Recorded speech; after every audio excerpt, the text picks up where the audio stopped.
Let's go!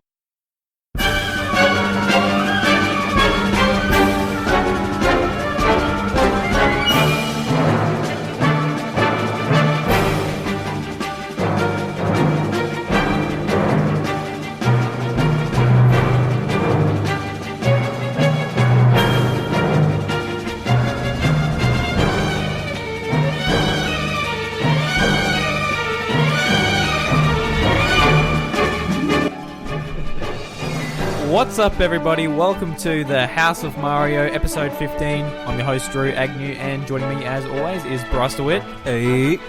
Bryce, what you been up to? What have I been up to? Yeah. Not much. Not much, okay. Not much. Well, what have you been playing? What have I been playing? Jeez. Mainly PUBG at the moment. PUBG, cool. Yeah, I picked it up a couple of days ago, sort of thing. Well, somebody owed me a favour. Okay, yeah. So we started playing PUBG, and that's pretty much how I spent my last couple of days, is trying to learn how to PUBG. Well, since we last talked, have you got any chicken dinners? No. No chicken dinner? No. I always get really close, but then I choke. Yeah? Yeah, it gets really intense by that last couple of minutes, basically. PUBG is one of the games I've been wanting to get into this year. I just haven't got around to picking it up. Yeah. So if you've got it, I should get it and play with you. Yeah, well, I'm on PC though.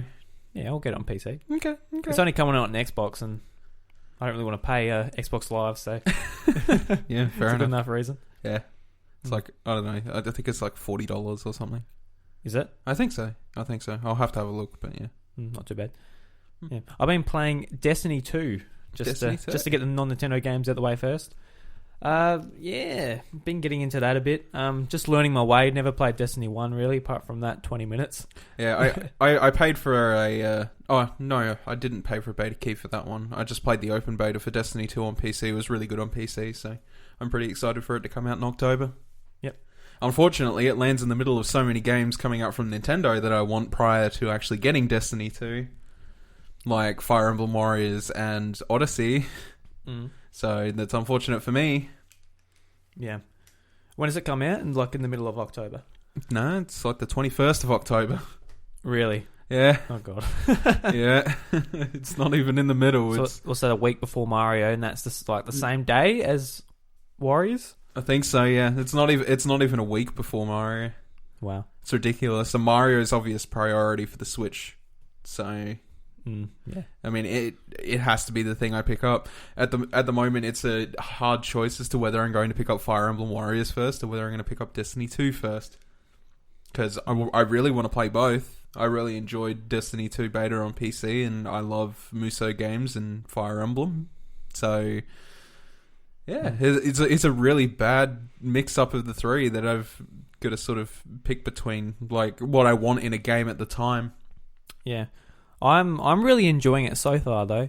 I was listening to the Destiny Community podcast today, just to sort of, learn a bit more. Get into the hype. So much to it. And I've only played it like a couple of nights. I'm level 8 in it. Level 8? Yeah, level 8. And I'm like learning all the guns, learning, what light level is. And I was listening to the podcast, and they were talking about all these things. I'm like, still don't know what that is. Still don't know what that is. Like, there's going to be a lot to it, which I'm happy to get into it. I'm most excited about it just being like a water cooler game, just to log on and be like, hey guys, because I haven't had that for years, since like Xbox 360 days. Yeah, I'm not sure if you're going to get that from Destiny, unfortunately. Like, if that won't give it to me, nothing else will, though. Well, I mean, when you get to the end of the game in Destiny, it becomes very much an MMO dedication type of thing. Yeah, like you have to learn raids and stuff, and you have to know how to do them, and they're kind of important and integral to the end game. Like, there's not really much else you can fill the gaps with there. Yeah, see, I don't mind that. Just you need a crew. Well, yeah, exactly. Yeah. I've got a few people in mind. I just got to wrangle them up. Well, yeah, but then you also have to hope that they don't do raids, because I'm pretty sure raids get capped. Like, the problem with games like that is that once you loot a place once for a week, you can't loot it again until the following week. I'm not sure if that's how it worked in Destiny 1, but from what I remember, that is the case.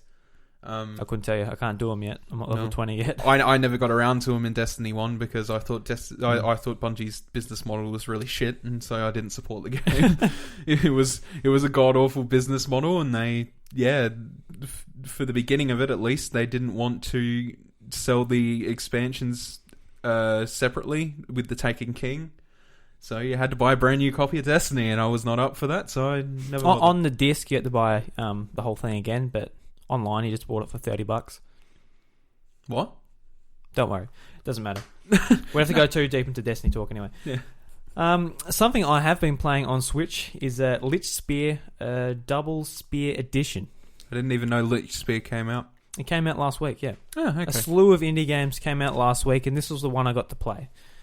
And when I first started it reminded me, in the best way, this isn't a knock against the game, but it reminded me of like a mobile game.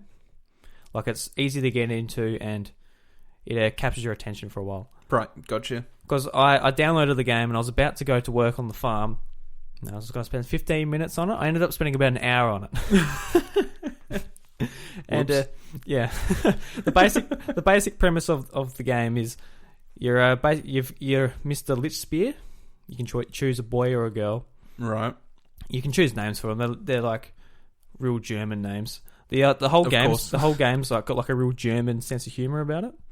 Well, I mean, Lichtspeer. Yeah.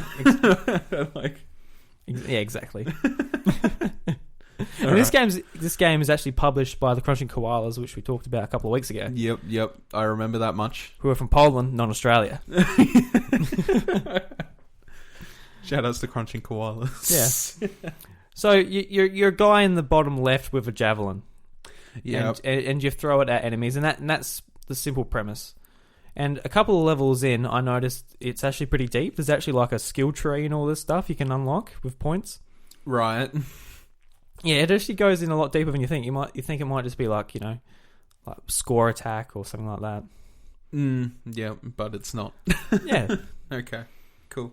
And I've actually found myself on a level now where it's super hard. I can't get past the first stage. So each world it's set into stages. So once you clear the amount of enemies, it actually like goes into another screen. Okay. Right. Right. So it's like wave mode type deal. Yeah. Okay. Cool. So there's some enemies that are really big and are slowly progressing. There's other ones which are really fast. There's some in the air. You've got to like judge who you're gonna kill first before you. Okay. Who you're going for? This is similar to something that's already out on the Switch, so I already know the concept you're talking about. What game's that? Has Been Heroes is very similar. Is it? Very. Except the difference is there's 3 different planes, and you have to swap between a couple of heroes in order to make the most of what you can. And the difference is also that it's roguelike instead of chapter-based. So basically, you just keep pounding your head at the game until something works. That's generally how Has Been Heroes works. I got a physical copy of that because I ratted down EB Games to give me one because I'd traded in, I think it was like $200 worth of gear towards my Switch, and then I think like a week later they were like, here's the deal, you trade in like $100 worth of stuff. Yeah. And I was like, no. So I went back there with receipts and got them to redo the whole thing for the free copy. Because it's $40.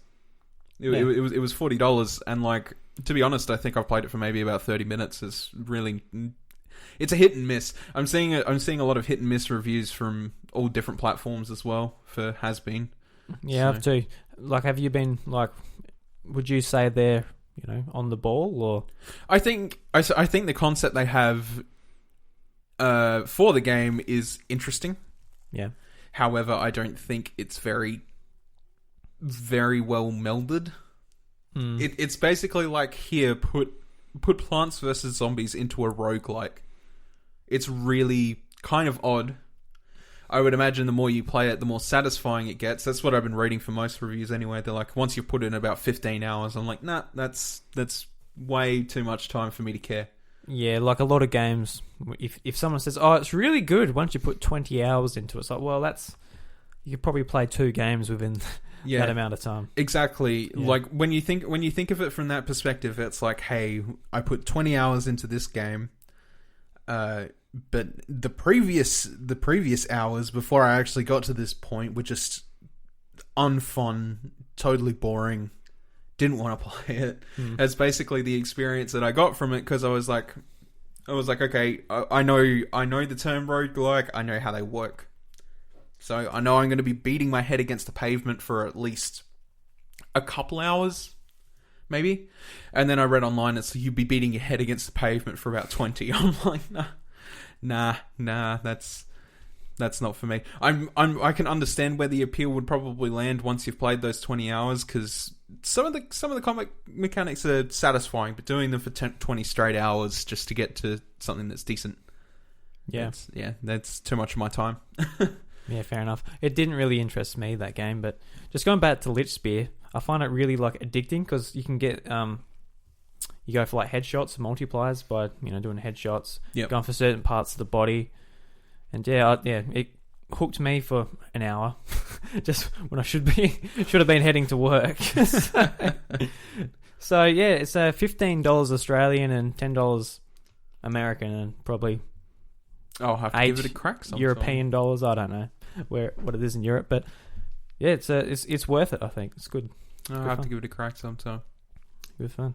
And speaking of the Crunching Koalas, Tom from the studio actually made news the other week, because not even the other week, was it? This was this week, yeah. Yeah, it was this week. Jeez. And a Reddit Reddit question and answers. AMA. That's what I was looking for. Yep. Gotcha. He actually said that Nintendo are working on an achievement system for the Switch. What do you think of an achievement system for the Switch? I know there's been that many rumors for every single console since the Wii that is getting an achievement system, which none of them have come true. So I don't believe this one. See, there's an issue as well, is that you have to remember that these guys are from Poland.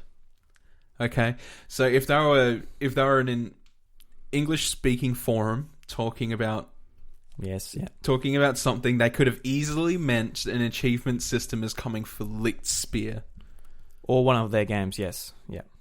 Like, it's hard to determine. I would absolutely love an achievement system. Don't get me wrong, but given the track record. And I'm pretty sure they've commented on it before. They're just kind of like, it kind of takes... I believe the comment was, it takes fun away from the game when you're making it a task, and that's why they didn't like achievements. Nintendo? Yeah. Yeah. I'm pretty sure that's what Reggie said. Well, they said they don't want to tell the player how to play the game. Yeah, essentially. They're making it a task, yeah. So... And that to me just sounds like an excuse. Of course it's an excuse. You don't have, like... It's the same thing, same reason that, Sony won't be doing the... Exactly, yeah. Cross-platform thing. It's just an excuse. Yeah. They're like, we don't want to spend the time and effort and money to make people happy. Because if people who are playing an Xbox game don't want to be, like, told, quote, how to play a video game, they won't do the achievements. They won't go and do it. No, exactly. They just play how they want. But it's something extra there if they want to want to make the most of a game. Yeah. Which is which is the big argument, really. If you've got an achievement system there, you make the most of the game, trying to get that, platinum or diamond 100G achievement, or when you look at it from that perspective, it's just there's no reason for it not to happen, I guess. I can understand where they're coming from, where they're kind of just like, it takes the fun out of it to a degree. Yeah. It takes the childlike marvel and wonder out of it. But in saying that, I think a lot of gamers are growing up, and there's a lot of people out there that just absolutely love wringing out a game of all it's got. Yeah. Because personally, I've never cared about Xbox achievements, even when I was, playing Xbox. Steam achievements, don't care. But trophies on PlayStation, they actually did hook me every now and again. See, I'm the complete opposite.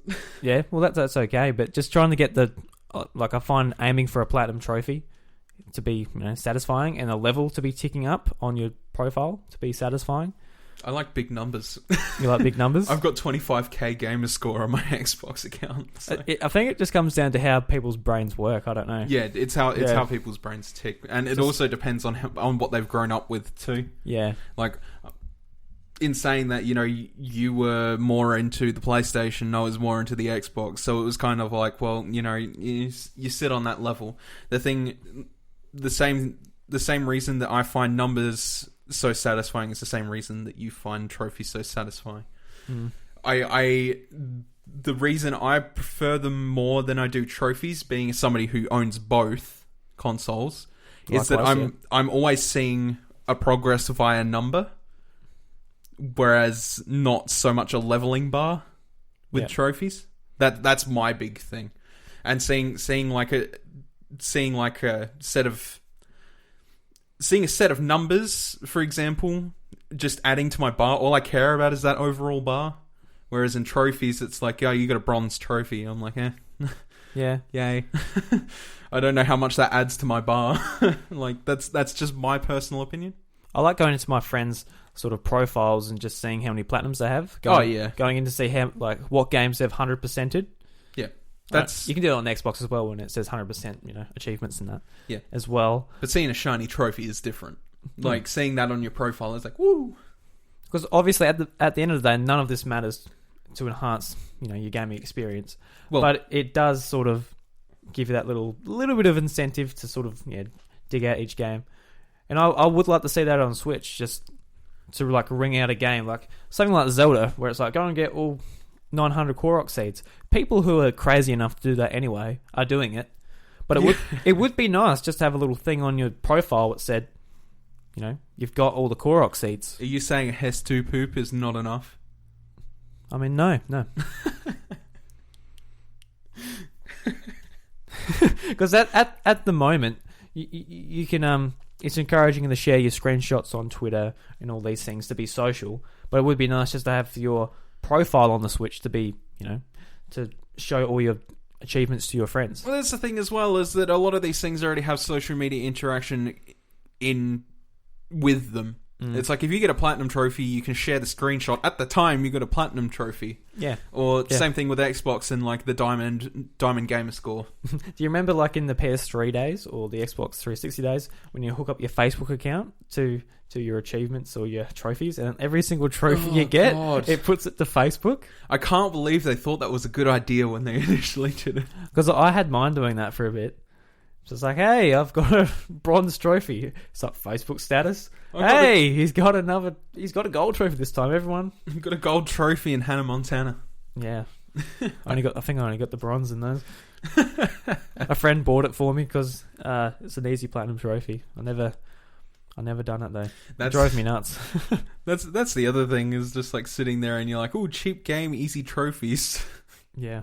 Like, it's just thinking of it like that. How much money have we spent on trash games for trophies? But that's the thing. These games, like on the PlayStation, bad games get sold if they have, easy platinum trophies. People buy games for trophies. Yeah. In a lot of cases. So a lot of indie games, they could, potentially be like, oh no, they shouldn't do this because it should be a good game to sell your game. Of course. But I think an achievement system would help, games to be sold on the platform. I don't know. In my opinion, if you take that away from everyone, then like they have to make their own achievement systems to put in place, and because they don't mean anything to the overall like the overall spectrum, like on your Switch you've got like a number or whatever. Yeah. So, if you pick up a trash game or whatever, you're like, well, gonna get rid of it because it's not gonna matter, right? Like, and it stops people from going, hey, this game's easy, therefore I'm going to pick it up, like, platinum it. We'll just refer to it as that. We'll platinum that game, and then we'll get rid of it. You're still supporting, especially to some companies, which, many people have probably heard me complain and bitch about before, but supporting companies that don't exactly deserve it for putting out half-ass efforts. Like, if you're buying them for the easy trophy, you're still giving them money and you're still supporting them. Even if you don't agree, you're like, oh, this game is absolutely awful. Why would you support it? Yeah, well, there's been a few PlayStation games come up this year that literally in the description it just says easy platinum trophy. And it takes it's got, there's a few situations on PlayStation where it's gotten really bad That's awful. Because, for example, Sonic Mania didn't have a platinum trophy because it's a smaller downloadable game. Right, gotcha. Whereas, like, but of course, it's not. It's bloody Sonic the Hedgehog. It should be, it should be recognised as a full game with, a platinum trophy and all this stuff. Of course. Whereas, I forgot what the game was called, but it was just like a really simple, like, puzzle game, and you could get all the trophies within half an hour. Right. And in the description, it literally said easy platinum trophy. Wow. It said something like the quickest platinum trophy, whatever. But that's awful. Yeah, see, you don't want a system where it gets broken that much. But PlayStation, they generally don't handle their trophies that well. It's sort of a mess. Whereas Xbox, they're like every game 1,000 gamer score, plus DLC, whatever. Yeah. It's a bit more muddled on PlayStation, though, unfortunately. Yeah. Yep. But what do you think they could do on Switch to sort of, make it like a cool thing and actually make you want to dig up all the achievements, whatever, out of the game? I mean, they could do... I don't know, it's really hard, actually. Trying to think of it. I would imagine they would have to trouble... They would either have to... Do you even want it? I mean, I want it, but at the same time, it's kind of just like, how would they roll with it? Would it just be like, you get a power up for every achievement or something? Maybe it kind of acts like trophies, but they're power ups. Maybe Get like badges or something you can pin around. I don't know. Well, yeah. Would you want something like tangible? Actually, no. You know what I would really like? Like the badge arcade on the 3DS, where you might be able to get something to show off. I was about to say, I would really like them to have purpose. Yeah. You can get stickers you can decorate your home screen with and stuff. Like you were just saying, pretty much.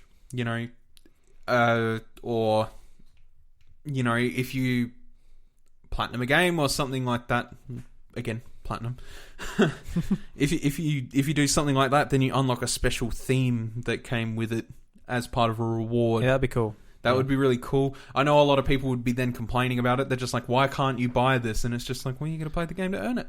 Yeah. Right? I find that's one of the bigger flaws of having like themes and stuff on the consoles marketplace and stuff like that, because it seems like something that'd be such a cool reward for beating the shit out of a game. Yeah. On PlayStation, some platinum trophies, you get an email from Sony and they give you an exclusive theme. Really? Yeah, that happened with Horizon Zero Dawn. A lot of people who platinum that game got an email with a exclusive theme. Oh, and okay. the avatar items on Xbox 360, that'll be pretty cool to have like something like an actual thing to be rewarded by. What do you think if you got all if you got all the achievements or all the stamps or whatever they're going to call them? What do you think of something like a theme or a me item or something like that? Yeah, I mean, as long as you get a reward from it, I suppose. I think, I don't care. I don't even really give a shit if it's, a number or a trophy. But as long as you're rewarded from it somehow, it'd be great. You don't have to get rewarded for every single achievement. But for, the bigger ones or something, maybe, again, you get a sticker for your home screen, you get a wallpaper, you get a theme, you get a me item, something. Yeah. I know Mii's aren't as much present in the Switch as they have been in other consoles, but you can dress up your profile picture, right? Yeah, you can do that. You would think, even if it's just in the profile picture, showing you have that item is still something. You get sent a gold amiibo. I would have really thought that I know that Mii's are very basic, and they've just kept them very basic for very simple reasons. AKA, we'll just make a shit ton of games with Mii's. But I was really hoping that they would have evolved to a certain degree by now. I know with Miitopia they kind of did on the 3DS, but still that is for one game, and I don't know. I just feel like there's so much more they could utilize with Mii's, and especially in an achievement system where you can earn items for them instead of 3DS puzzle pieces for walking for some reason. Yeah, that was pretty cool though. I mean, it was cool. They could do a puzzle. It could be like a puzzle. Each game has a puzzle and you unlock the pieces of...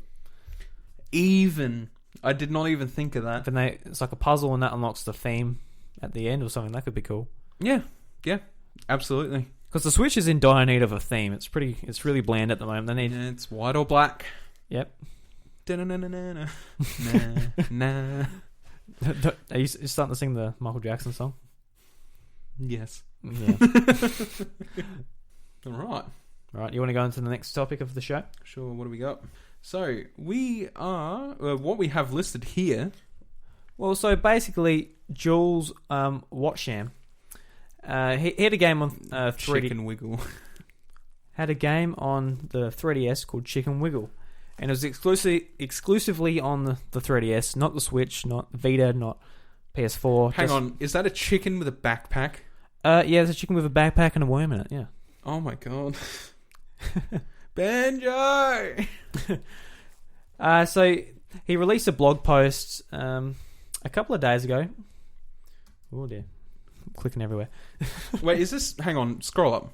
Scrolling. While we're looking at I'm news. scrolling up. Is that Mutant Muds? Yeah, it's the same. So he made Mutant Muds. So he's the same developer as Mutant Muds, Exo Drifter, Bomb Monkey, Treasure Noughts, and a few other games. Totes the goat. Yeah, totes the goat. And Chicken Wiggle. So he's had a lot of experience and a good amount of success on 3DS. And he released a blog post I think it was today or yesterday, basically saying that the game has sold 10% of Exo Drifter's first day sales, which isn't good. And he basically went on to sort of guess why that might have happened. And one of the reasons was that, Switch, 3DS users have already moved on to Switch. Yeah. And yeah. I can say from my point of view, where I haven't gone to the 3DS eShop since I've gotten my Switch, and as a big Nintendo fan who plays lots of indie games on Nintendo platforms, I've never even seen this game. So I'll probably say that the reason is that a lot of people have moved to the Switch. Yeah. Have you really played your 3DS much? I mean, I've turned my 3DS on. I can't say I've really played it. Mm. I've turned it on, looked at my home menu, gone, gee, I have a lot of things I can play. Well, time to turn on my Switch. Yeah. Because in the end, even if I'm just going back to Zelda or something, I don't know, it feels better to play. Because I'm going to go back to it for Metroid next week and Pokemon in November, but apart from that, I think that's it. Unless there's going to be more huge games next week. Or next year, more or less. Next year? Yeah. I mean, there wouldn't really be, would there? Might be a couple, but... I don't know. It's at that point of the 3DS's life where it's kind of just like, well... I mean, how long's it been? Jesus. Well, 2011. It's 2017 now, so yeah, 6 years. 6 years. Oh boy. Yeah, 6.5. September now. I still remember picking up my first 3DS. It was on launch day. Well, let's reminisce about 3DS. Let's go into this. Yeah. Just real quick. While we're talking about 3DS in general, the day I picked up my original 3DS, was it a sunny day? It was a sunny day. It's a Wednesday. It was a Wednesday, and I went hopping your skip and your feet. I went to the local EB Games. Yep. I went to the local EB Games. I picked it up with a copy of Rayman. Ooh. Went to KFC. At that time, they had chicken doubles out. Yeah. I was just like, I want to get myself a greasy chicken double. Did that. Yeah. And I made sure to clean my hands off at every turn that I picked up that 3DS. But I remember spending ages with the 3D on, just being absolutely marveled. Yep. It was at the time very, very crazy. I thought it was a nuts concept. I was really excited for it. I was really into the 3DS. But then eventually 3D just became a jarring thing. And I never play with it on anymore at all for it under any circumstance. The first time I used it, I remember just like my eye just twitching. It just like spasmed right out. I'm like, because I was playing Rayman as well, and my eye just went. I was like, oh, had to turn it off for a little bit. I got used to it eventually. I used to play with it on all the time before eventually, games just stopped really innovating with it. Yeah. But the first game that really made good use of it was Mario 3D Land. Oh, yeah. That game was harder to play with it off. Oh, of course, because there's less depth perception. Yeah. Yeah. Which is like, Nintendo uses their gimmicks well, usually. Yep. And, made it good. Yeah, no, pretty much. But yeah, I just... With the 3DS's library, has been pretty strong up until about this point where nobody really cares. Switch is out. Everybody's catching up on that Switch news that came out of E3, and they're all excited for that. They're like, better start putting away my pennies. This year is going to be a big one, and it has been. Yeah. Come October, it's going to be real big. There's so many games coming out in 2 weeks. I know that 3 of them are re-releases, pretty much, but that's still more Switch content. And then, come December and into next year, whatever, we've got Xenoblade Metroid, new Pokemon game, all sorts of shit coming up. So, really, the 3DS has kind of pushed its point. It's made use of its gimmick. Nobody cares about the gimmick anymore because they're releasing 3DSs without it, 2DSs. Yeah. So I think it's just at that point in time where they're trying to shovel out the last bit of oomph they can for it because they're realizing how much the Switch is selling and how much people are actually spending on the eShop and stuff now, which is clearly by this article not a lot. No. So, well, he's pretty much said that indie games are dead on 3DS. Well, yeah, because nobody's playing it. Yeah. Well, people are probably playing it, but I think it's more... The people picking it up now are more the kids or people picking it up cheap. They're going to Target, they're going to a store, picking up some box games. I don't think they're the type of people going looking for, the interesting indie games on the eShop necessarily. No, look... and I can understand that. I would absolutely have loved to have been like, oh, look, I'm me, and I paid $150 for a 3DS. I paid $200 for mine. It's still not that cheap, though. They're still $250 if you want a brand new... 2DS. If you forego the 3D and you don't give a shit about the 3D gimmick, you can still play 3DS games. Yeah. Right? If you want a cheese wedge. Cheese wedge or... Don't the new foldy ones? Yeah, they're 200. They're 200. They're still a bit though. They're still not cheap. That's still cheaper than what I paid for it. That was still almost. How much did we pay? We paid $350. That's right. Yeah, we paid $350. We got a bunch of free NES games and a bunch of free GBA games. Not sure if it was worth it. I got mine with a Dick Smith's deal, which was $280 with Rayman. So I actually got it for not too bad. Yeah, I paid full price. Yeah, good old EB Games, huh? Oh no, I love EB Games. Love them. I remember being so nervous that it wasn't going to be there on the day. Yeah, that's why I didn't go anywhere else.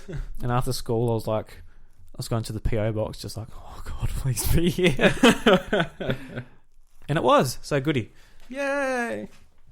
3DS. Yeah, what a great console. Look, yeah, I loved my 3DS so much. It's a fantastic console, but driving the point home to it, I think it's coming to its time's end. And now they've got a console that overshadows anything else that they're going to put out. Yeah, in place of the 3DS. I don't know whether it was their intention, but they've really stunted their handheld market to the Switch now.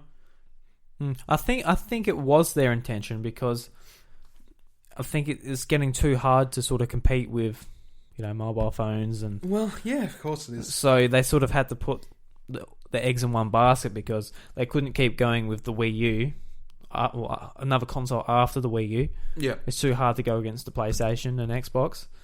And they couldn't just release another, essentially a high-powered Vita or 3DS. Yep. Because that would get, swallowed as well. So... The Switch was probably the way to go. Just put all their eggs in one basket. I've said it before, but they should just keep going with what they're doing. I don't care if the next console is the Switch 2. I think it is ingenious what they're doing, and I know that they'll probably think from the business decision side. They'll probably just be like, "Oh, people are tired of the gimmick." But I think that at that point, it's not a gimmick. It's how the console is made. Yeah, it'd be interesting to see where the Switch is in like 3 years. See how it's gone. There's going to be a lot out by then, and I think because it's appealing to a lot of fan bases right now, yeah, it's going to be very popular. A lot of adults seem to like it because it's so convenient. It's super convenient. Just mean it like you're listening to people who are on other podcasts to say it's so convenient taking on airplane trips, on car trips. Absolutely. When you go on holiday, when you're going to work, you play half an hour at lunchtime. I was able to put as many hours into Zelda because I can just take it with me and play it wherever. I could play half an hour while I'm cooking or something. Yeah. As well. Like, just like you take it with you, whereas on the other consoles, I can't put that much time into games. No, because you have to sit down. You have to sit down at home and you have to do something about it. Whereas, Switch is pretty much ingenious in that matter. I remember so much naysaying when it came out because a lot of people were like, "Oh, my Switch is broken." General defunks that happen with everything. Yeah. My Switch is bending. It's like my Switch is bending, and like for some reason it makes this weird noise. But like everybody seems to have forgotten that the first PS4s when they came out, the HDMI ports were lighting on fire. Stuff like that. Yeah, a few of them. Yeah. Yeah. I had this kid come up to me and was like, "Oh, isn't the Switch really bad?" I'm like, "No, it's pretty cool. It's really good." And she's like, "Oh, I've seen this video on YouTube where they're all lighting on fire and stuff." I'm like, "Well, I just said to him, well, imagine those 30 out of the, million or whatever there are out there. There's not that many." No, yeah. I feel so sorry for those bastards who it's happening to, but... Well, of course. And if it was happening to me, I'd be like, "Oh, I'm so outraged," and make a video and make it seem like it's the end of the world on YouTube as well. Yeah. But it really isn't. Like, it is... again, the naysaying was absolutely incredible to begin with. I do hope Nintendo, gave them a new one or something. They would have. Yeah. There's absolutely no doubt that they wouldn't have because it's hardware malfunction. There's nothing they can say in a legal stance that'd be like, well, it's not our fault because it's clearly their fault. Unless somebody's actually thrown that thing at like a wall and they're like, "Oh, now it makes a weird sound." And it's like, well, yeah, it's because you threw it at a wall, you dumbass. I'm just looking at mine now. It's not bent. I haven't checked mine. I don't care. Because if I check it, I'm going to be like, now I'm OCD about it. I just got it so it's a curved screen like my monitor here. So it actually wraps... I get the 3D experience. That's the idea. But, continue on with it. I'm happy with the direction it's going. I can't say it enough. And I just want the library to grow for now. It's super important that library just gets as big as possible. Yeah. I mean the amount of indie games coming to it every week, the library's getting really big. Oh yeah, real quick too. Yeah, and like Nintendo's support this year has been, I'm not going to say phenomenal, but very good. Yeah. By the end of 2018, 2019, we're going to be very happy customers. Like, so the missing piece of that puzzle is the big third-party games. That's what we're sort of waiting for now. I mean, IGN has already talked about Skyrim on Switch. I know. Okay, I know Skyrim's been released a million times. Some people don't care. Some people do. That's fine. But IGN have said that's looking really good. Yeah, I've seen that too. Yeah, plays just like you want it to and stuff like that, which is fantastic. I know it's a port, but again, people will care. And if people buy it on the Switch, look, I don't care if you've played Skyrim 10 times. If you still enjoy playing Skyrim, consider picking it up. I'm not saying don't, but it shows a lot, especially to Bethesda. We could see stuff like, they could port Fallout 4 or something, and that'd be really nice. Yeah. Something like that'd be really cool. I know that it's not, again, with the porting and all that, but any support really is kind of necessary to keep the flow going. We can't really just have, like, numbers. I know that, like, some people are going to avoid some games. Like, I'm going to avoid, like, FIFA on the Switch, for example. I'm not going to touch it with a 10-foot pole because they're not putting as much effort into it. You're not a football fan either. I enjoy FIFA. I think it's okay. Yeah. And I would buy it if they're actually... The only reason I haven't ever bought an EA game on the Switch is because they've never put their effort into it. On the Switch, on the Wii U, and onward, whatever. Yeah. Is because they haven't put their effort into it. So, if they'd put their effort into it, I would find it on sale and I would buy it. We are starting to see some developers sort of put their toes in the water, sort of test it.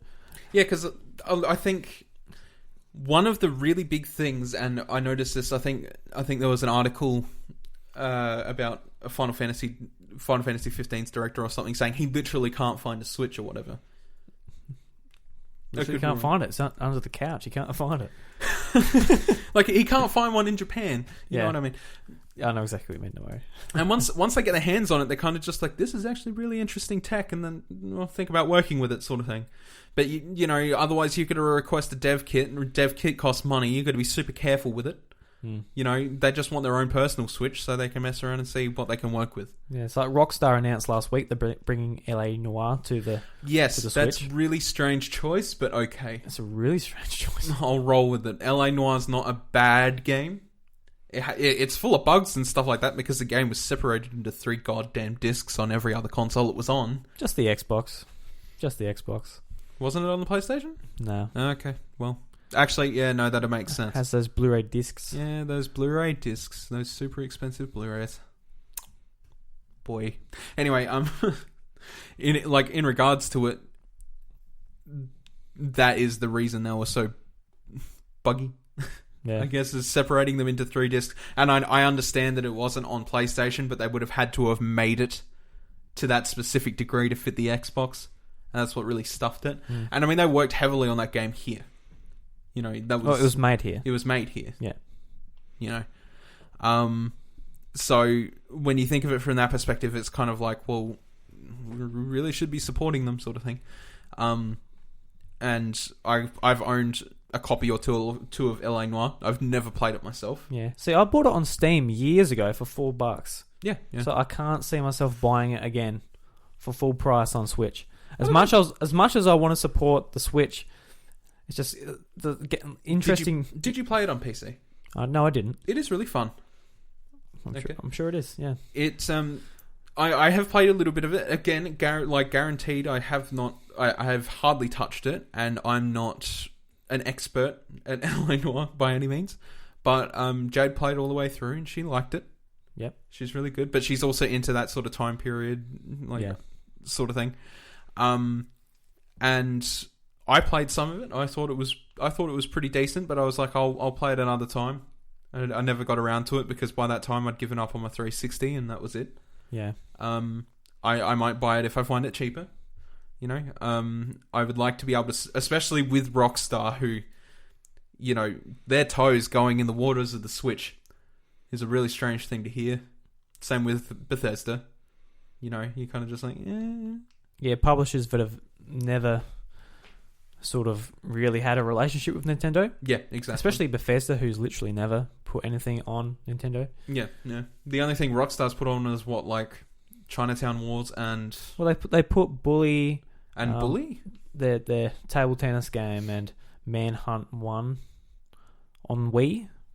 Right, so okay. they've dabbled in a few things on Wii. Yeah, but nothing to say, like, here's one of our big IP sort of things. No, they've never had day and date like GTA or anything like that. No. So, yeah, this could mean... It won't mean the next GTA. It won't mean Red Dead Redemption 2. Because those games... To be fair, those games don't suit the platform at all. Well, no. Like, you know, if you want to be playing Red Dead Redemption, you want it to be looking nice and pretty. Of course. You're not going to get that on Switch. I'm very excited for Red Dead, and I will be playing it at its best. Yeah, exactly. You know, there's no question. But at the same time, you know, I wouldn't be in disagreement to... I'd love to see a GTA 5 port. Yeah, exactly. I wouldn't be in disagreement to seeing like a GTA 5 port as much as they're doing like the LA Noire one. You know, yeah, a game like that where it's just about mucking around and being a dickhead, really. Yeah, it'd be great just to do that on the go. You just like, you know, run around stealing cars. Yep, I would not be objective to it. Absolutely. All right, do you want to? We're going to do a little something different at the moment. God. So you want to explain this before we do that? Yeah, we just go straight into it. It's like, what the hell's going on? So, earlier this week, the excerpt from the original Excerpt. Yeah, that's what I Excerpt. from the original Super Mario Bros. Movie. Bruise movie. So I don't know if it got leaked or what happened, but it's come out, and we're going to do a reenactment of it because why not? Do you want to be Mario or Luigi, Bryce? God, I do a good Mario. Not really, but I do a good Mario. So well, again, I asked you this question before the show. Are you going Boston or are you going? I'm going Italian. Typical Mario. Oh, but Well, Boston. you can go Boston. You can. It's your Luigi is your character. No, because Boston works better with Mario, so I'll leave it. I'll just. Oh, fine. You do Mario. You do Boston. No, you do Boston. I'll do normal Luigi. Oh God! All right. All right. This is gonna be super jarring. We need to find it. Okay, we need to find. So parts of the script are very simple, like shut up. But we'll find something that's actually worth. And there's a couple of other characters, so like Toad. I was kind of going over myself. It's like, how the hell are you going to do Toad? And you're like, Mario. Oh, this is so bad. All right. Where do we want to start then? Oh, we'll start at the start. We're not going to go all the way through it, surely. There's so much garbage here. There's so much garbage here. Guys, if you had ever thought that they'd done anything with the Mario IP, you would never believe, like, the crap that they wanted to put in this movie in the original script. Some of this stuff is crazy. I recommend you look it up for yourselves. We'll leave a link to this in the show notes. Show notes? So you can take a read through it by yourself. I kind of want to do the second one because the first one is nonsensical, no point. Okay. Go. I can't believe this. My business is going down the dumper and I'm walking down a road with a talking fungus. This is Toad. Oh no. Oh no. That's good. Oh no. Damn it. I can't do it not laughing. Oh no. I'm going to do it. Oh no, it starts with the slurs. The insults. Well, if you think I'm happy about this, broomface. I'm gonna tell her today, Mario. I'm gonna tell her that I love her. Big mistake, little brother. Look, you want to love something? Get a cocker spaniel. If it don't work out between you, you can take it to the park and ditch it. With women, it's different. This is you again. Get a job. It's all Mario. Hang on. No, this is... Mario walks a few steps. Then a flash of realization hits him. He stops, turns, sees Luigi giving the beggar 3 silver coins. The beggar nods and shuffles away down the road. No! Ah, jeez, what are you doing? Christ. This is so bad.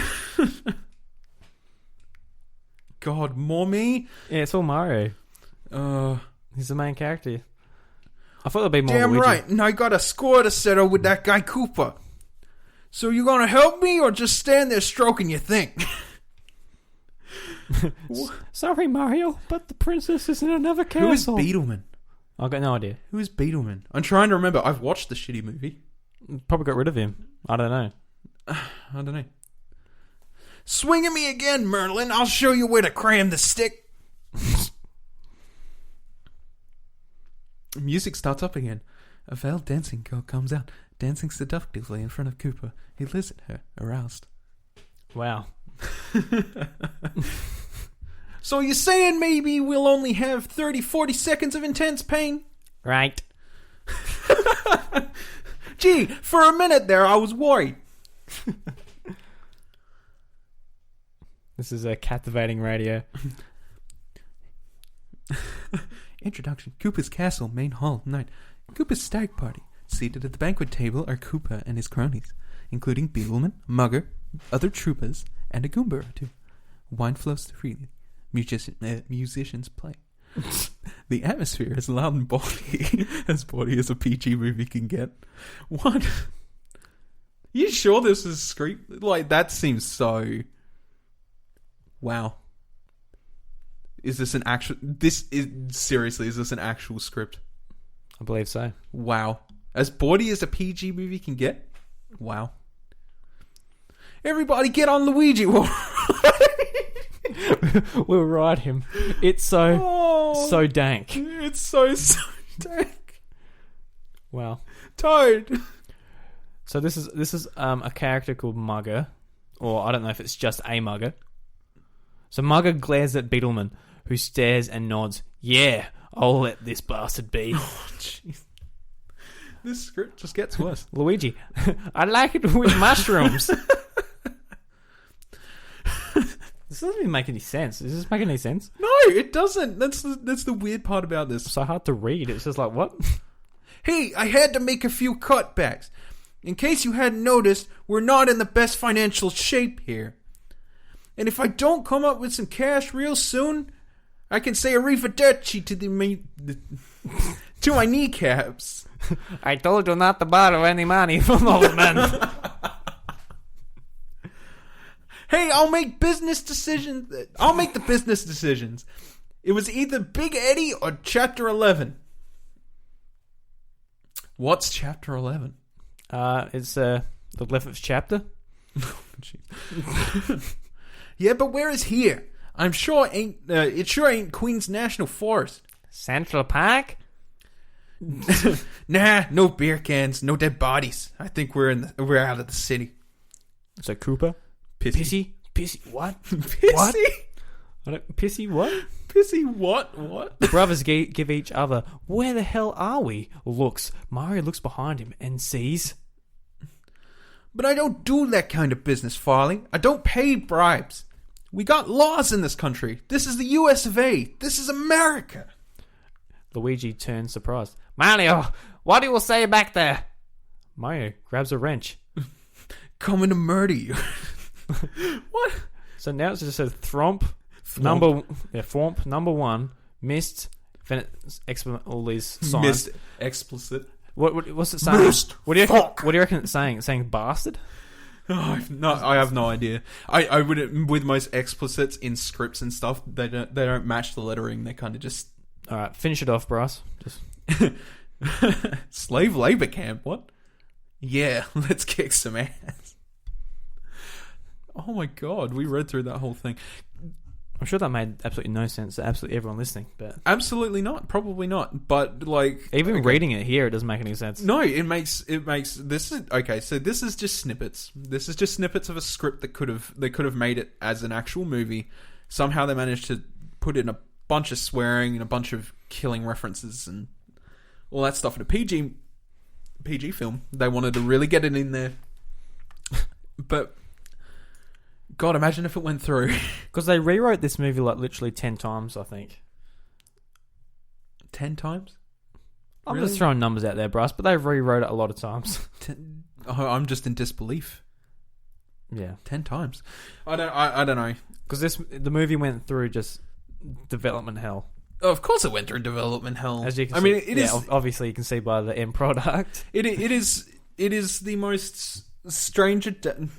Again, we could be talking about bad video game or anime movies, you know, especially with Death Note sparking up the most recent controversy, I guess. Yeah. Like, when you try to turn something that is predominantly of another culture into America, it somehow ends up very, very much worse. Especially when you turn like Mario. And this is... Hang on, wait. This is no offense to, you know, anybody from America that might be trying. It just doesn't work. Like, it's gotta, like, put Mario in Brooklyn and telling him to, you know, stop stroking his thingy. Yeah, exactly. Like, do you...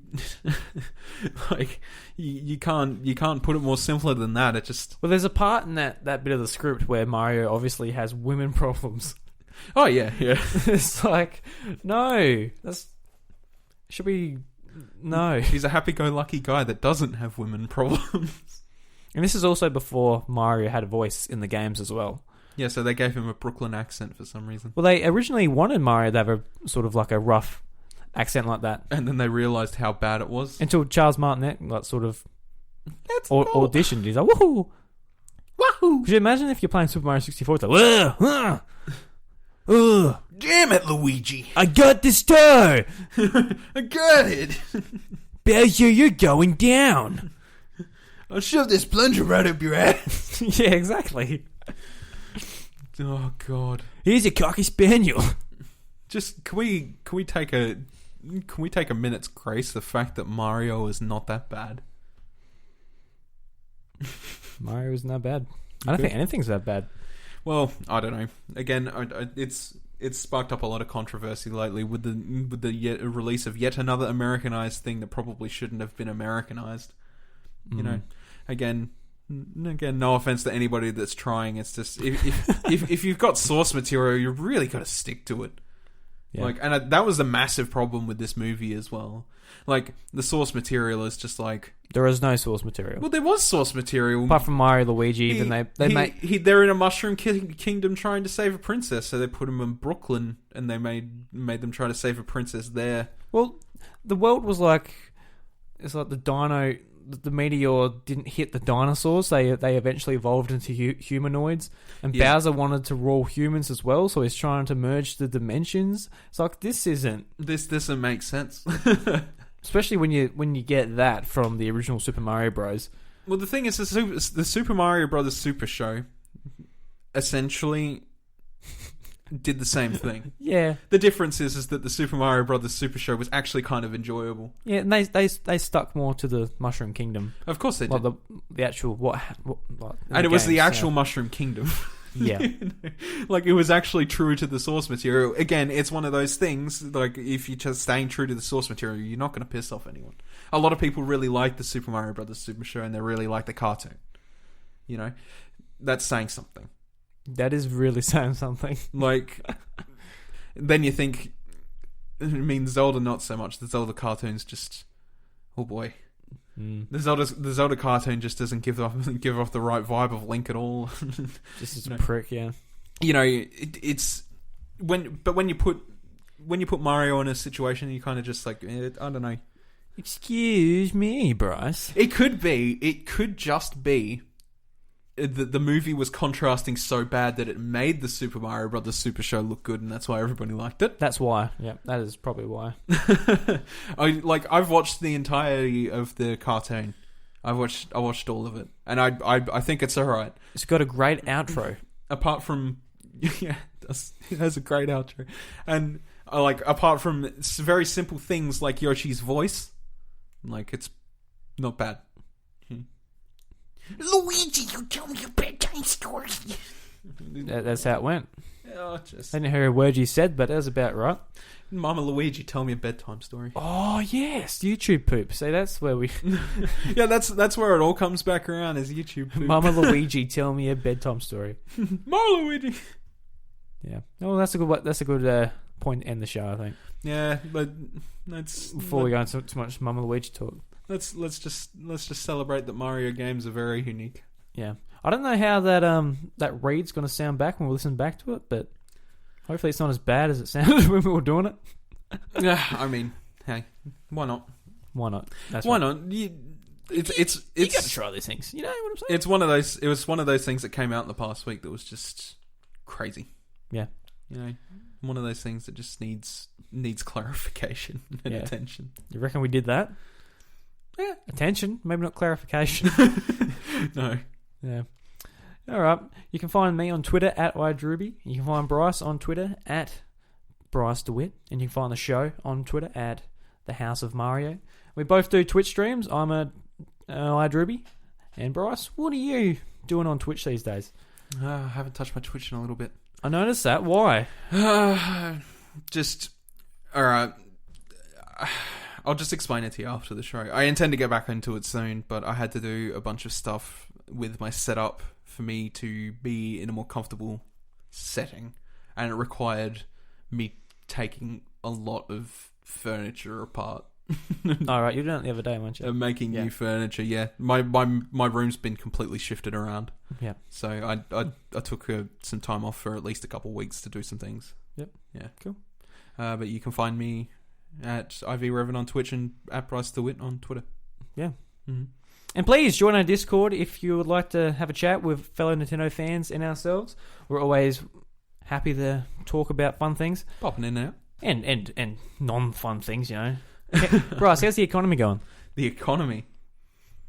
I don't know. Up, don't care. You can find the show on iTunes and SoundCloud, and please rate, review, subscribe, whatever you do on those platforms. It helps the show out a lot. Helps new people find it and hopefully like it. Maybe Maybe I don't know. after that transcript. yeah. After that transcript, I don't know what's going on. And each and every week we bring you Nintendo Jukebox, where we put some cool Nintendo tunes in your ears. This week I found a Pokemon themed cover. I love Yay. Pokemon themed covers. Yeah, It's boy. by Little V Mills. He does awesome metal remixes of lots of video game music. Mm-hmm. And I recommend you go and watch him on YouTube, SoundCloud, whatever other. Do it. Yeah, do it. Do it. We've got Listen to him. Emperor Palpatine here saying, go and look at Little V Mills. Do it. Yeah, do it. Just do it. Anyway, guys, hope you enjoyed the show, and we'll see you next week. Catch ya.